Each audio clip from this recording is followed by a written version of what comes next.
هنا السيد الرئيس خلاه كيشرح ما علاقه ديالو بالمالي من الاول.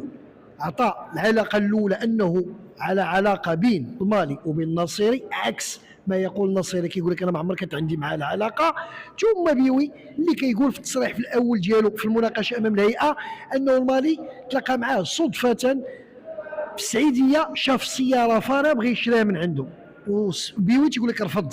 من بعد 3 ايام غيرجع لنفس السياره ويلح انه يشريها، في الاخر انصاع على القرار ديالو وباع عليه. قال هذه الحدود العلاقه ديالي معاه. ولكن هذا الشخص اللي حضر اليوم وصلنا اعتقد حوالي 7، السيد الرئيس قال لي تتم الاسبوع المقبل.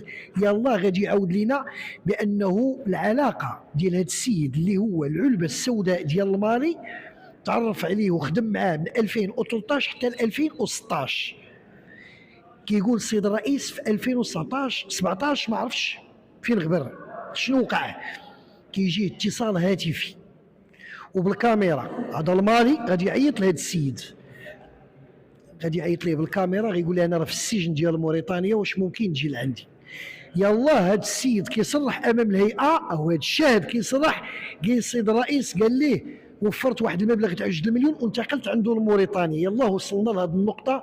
السيد الرئيس قال لي نكتفي بهذا القدر الاسبوع المقبل. مشاهدينا الكرام، الخلاصه بطريقه مختصره: عدد من الشهود حضروا، وشهود يعني لهم دور كبير في هذا الملف، وعدد ما حضروش. اسباب ديال اللي ما حضروش: كاين اللي دار بشهاده طبيه انه حاله مرضيه، وكاين اللي خرج في القرار ديال المفوض اللي مشي يخبرهم انه كاين خطا في العنوان.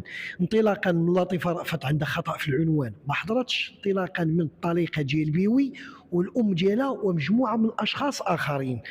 من الطبيعي جدا سوف يعتمد السيد الرئيس على هذه العناصر اللي حضروا اليوم، اللي تبلغوا وحضروا هما 4، وكيشرح بالدقه، وهو يعني كلام ديالو دقيق ويعلم حيثيه القضيه ديال 2013 والعلاقه بين المالي وبين الناصري وبين بيوي وكذلك التجاره اللي بيناتهم. هو هذا الشهد اللي في هذه الحدود. السيد الرئيس قال لي نكتفي بهذا القدر الاسبوع المقبل.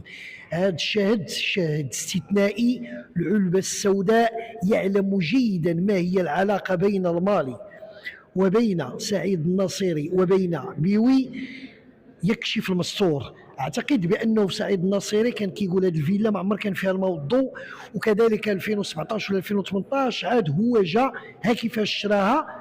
هذا الشخص يقول عكس هذا الكلام، ويشهد انه تشي حضر ليه انه المالي هو صاحب الفيلا وسكن فيها مده 2 سنين، لدرجه انه السيد الرئيس قال لي